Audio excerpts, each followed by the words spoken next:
Salam dostlar, bugün sizlerle beraber bu arkamda gördüğünüz şeyleri dostum Emin ile partladıktan çalışacağız. En az partladan ise çiğ yumurta içecek. Başlayaq. Emin sen başla birinci. Hə, Emin, at görək nətər olacaq.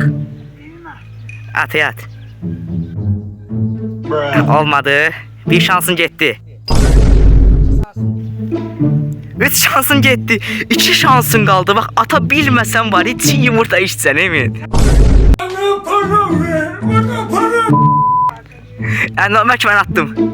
Atanmadı, bir hakkın kaldı. Oy billahi atanmadı. Salak yemin ederim geri zekalı bu çocuk. Ne? İndi sıra bendedir. Şimdi dostlar ben hakkımda gördüğünüz gibi Emin atabilmedi. İndi sıra bende.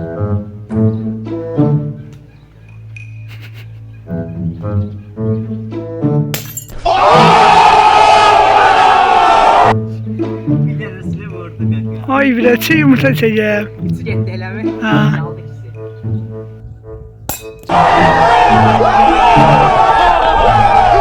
Azındıra bakayım sen. Dostlar gördüğünüz gibi Emin indi yumurtanı içmeye hazırlaşır. Olamaz. Dedim istakanda iç ama istakanda içmir ve qırf içmeye fikirləşir Emin dostumuz. Kanka qım görək. Hə, qırdı. Gəl biraz bura. Tə içsən onu sən. İç. Onu bilə, onu içmək olar ha. Deyirəm, oğlan uşaq olasan, belə yüksək olasan. İç qakamı iç. İç dənə ürəyim. Udda sən. Biz ud. Tökülmədi çox yerə. Yox, yerə saxlaşama. Nətərdir qır. Adam öldü.